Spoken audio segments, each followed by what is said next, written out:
Sebelumnya kita sudah masuk ke bab yang ini kitab-kitab Allah yang diturunkan kepada Nabi dan Rasul. Nah, di dalam bab ini kita sudah belajar ada beberapa sebab. Yang pertama apa? Pengertian iman kepada kitab Allah. Pengertian iman kepada kitab-kitab Allah. Selain pengertian iman kepada kitab-kitab Allah nih, apa lagi yang kita pelajari? Macam-macam kitab Allah yang diturunkan kepada Nabi dan Rasul. Macam-macam kitab-kitab Allah yang diturunkan kepada Nabi dan Rasul. Bagus sekali ya juga. Oke, selain ini apa lagi yang dipelajari? Perbedaan kitab dan suhuf. Perbedaan kitab dan suhuf. Hari ini kita akan belajar lanjutannya nih. Kita masuk ke proyeknya. Hari ini proyek apa yang kita pelajari itu berkaitan sama diturunkannya kitab-kitab Allah itu kepada Nabi dan Rasul. Ya. Oke. Hari ini kita akan masuk ke pembelajaran, yaitu melalui pembelajaran hari ini, melalui pembelajaran project based learning ini, kalian dapat membuat sebuah produk, sebuah proyek, yaitu infografis timeline yang diturunkannya Al-Quran atau kitab-kitab yang lain, kitab-kitab sebelum Al-Quran kepada Nabi dan Rasul. Oke. Sebelumnya Ibu mau mengingatkan kembali pelajaran-pelajaran yang sebelumnya. Ya. Pengertian iman. Iman itu berikrar. Berikrar itu artinya apa? Pengakuan. Kita mengakui apa yang kita akui. Penerimaan. Setelah mengikrarkan kita menerima. Setelah menerima itu ada al-izah, yaitu bentuk ketundukannya kita. Jadi iman secara istilah itu apa? Membenarkan dengan hati, mewujudkannya dengan lisan, dan mewujudkannya dalam perbuatan. Kalau kita itu diberikan kepada Nabi atau Rasul dan itu harus disampaikan kepada umatnya. Misalnya, kitab Taurat diterima oleh Nabi Musa alaihi salam dan disampaikan kepada umatnya. Umatnya siapa nih? Kaum Bani Israel yang sekarang disebut sebagai Yahudi.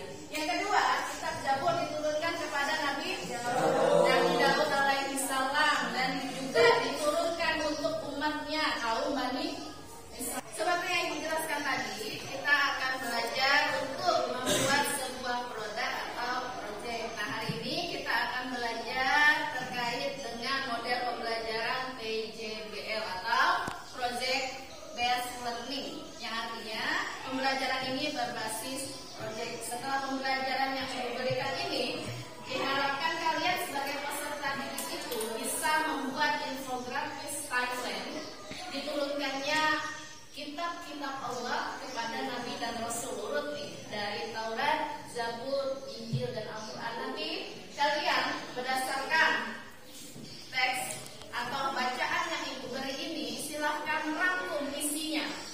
Ya, silahkan rangkum isinya dari kitab-kitab yang 4 ini.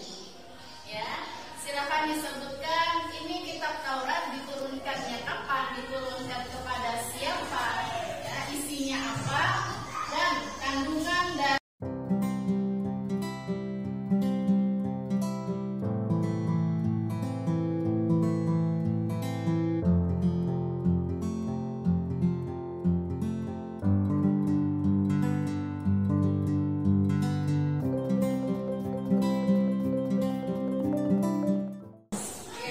Ibu jelaskan dulu proyeknya ya, apa yang harus kalian buat di proyek kali ini. Yang pertama, lembaran yang sudah kalian terima itu, di lembaran yang sudah kalian terima, ini ada 2 ya, ada 2 sumber. Yang pertama langsung semuanya, kitab Taurat, Zabur, Injil, dan Al-Quran. Ini lembar yang pertama, ini sumber yang pertama. Sedangkan yang 2 lembar yang di belakangnya ini, ya, sama isinya kitab Taurat, Zabur, Injil, dan Al-Quran juga. Nah, dari 2 sumber ini kalian rangkum isinya dan kalian tulis di kertas HPS yang akan Ibu bagikan. Ya, tulis sebagus-bagusnya, ya.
Tersebut terdiri atas 3 perintah dan 7 larangan sebagai berikut. 1. Perintah mengesahkan Allah Subhanahu wa taala. 2. Perintah menghormati ayah dan ibu. 3. Perintah